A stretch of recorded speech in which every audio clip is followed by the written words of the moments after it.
Friends, இந்த வீடியோவில் 2026 இலவச ஆதார் ரெனியூவல் செய்ய கடைசி நாள். புதிய அறிவிப்பு என்னன்னு பார்க்கலாம். இந்தியாவில் ஆதார் கார்டு என்பது மிகவும் முக்கியமான அடையாள ஆவணமாகும். இதை unique identification authority of India நிர்வகித்து வருகிறது. அரசு நலத்திட்டங்கள், வங்கி சேவைகள், பள்ளி சேர்க்கை உள்ளிட்ட பல்வேறு பயன்பாடுகளுக்கு ஆதார் அவசியமாக உள்ளது. குறிப்பாக குழந்தைகளுக்கான ஆதார் விவரங்களை சரியாக வைத்திருப்பது மிகவும் முக்கியம்.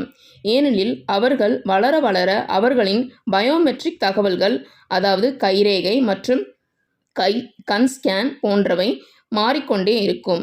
இதனால் சிறுவயதில் பதிவு செய்யப்பட்ட தகவல்கள் பின்னர் பொருந்தாமல் போகும் வாய்ப்பு உள்ளது. இதனை கருத்தில் கொண்டு unique identification authority of India ஒரு முக்கிய அறிவிப்பை வெளியிட்டுள்ளது. அதன்படி 5 முதல் 17 வயதுக்குட்பட்ட குழந்தைகள் தங்களது ஆதார் கார்டில் பயோமெட்ரிக் விவரங்களை செப்டம்பர் 30 வரை முற்றிலும் இலவசமாக புதுப்பித்து கொள்ளலாம். இது பெற்றோர்களுக்கு ஒரு சிறந்த வாய்ப்பாகும். பொதுவாக ஆதார் விவரங்களை 10 ஆண்டுகளுக்குள் ஒரு முறை புதுப்பிப்பது அவசியமாக இருந்தாலும் குழந்தைகளின் உடல் மாற்றங்களை கருத்தில் கொண்டு இந்த அப்டேட் மிகவும் முக்கியமானதாக பார்க்கப்படுகிறது.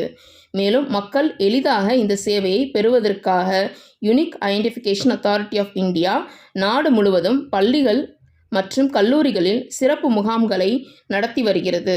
இந்த முகாம்கள் மூலம் அருகிலேயே ஆதார் அப்டேட் செய்யும் வசதி கிடைப்பதால் பெற்றோர்களுக்கு நேரமும் முயற்சியும் மிச்சமாகிறது. இதன் மூலம் அதிகமான குழந்தைகள் தங்கள் ஆதார் தகவல்களை புதுப்பித்து வருகின்றனர். ஆதார் அப்டேட் செய்யும் செயல்முறை மிகவும் எளிமையாக மாற்றப்பட்டுள்ளது. முதலில் UIDAI அதிகாரப்பூர்வ இணையதளத்திற்கு சென்று அருகிலுள்ள ஆதார் சேவை மையத்தை தேர்வு செய்து ஆன்லைனில் அப்பாயின்மெண்ட் பதிவு செய்ய வேண்டும். பதிவு செய்யும் போது குழந்தையின் பெயர், பிறந்த தேதி மற்றும் பெற்றோர் மொபைல் எண்ணை உள்ளிட வேண்டும். பின்னர் குறிப்பிட்ட தேதி மற்றும் நேரத்தில் அந்த மையத்திற்கு செல்ல வேண்டும். அப்போது குழந்தையின் பிறப்பு சான்றிதழ், பெற்றோரின் ஆதார் கார்டு மற்றும் முகவரி சான்று போன்ற ஆவணங்களை எடுத்து செல்ல வேண்டும். அதிகாரிகள் தேவையான ஆவணங்களை சரிபார்த்து குழந்தையின் பயோமெட்ரிக் தகவல்களை பதிவு செய்வார்கள். இந்த செயல்முறை முடிந்ததும் பதிவு செய்யப்பட்ட மொபைல் எண்ணிற்கு உறுதிப்படுத்தும் குறுஞ்செய்தி அனுப்பப்படும். அதன் பிறகு சுமார் 15 நாட்களுக்குள் புதுப்பிக்கப்பட்ட ஆதார் கார்டு தயாராகி குறிப்பிட்டப்பட்ட முகவரிக்கு அனுப்பப்படும். ஸோ ஃப்ரெண்ட்ஸ், இந்த வீடியோ பிடிச்சிருந்தா லைக் பண்ணுங்கள், நம்ம சேனல் சப்ஸ்கிரைப் பண்ணுங்கள். நன்றி.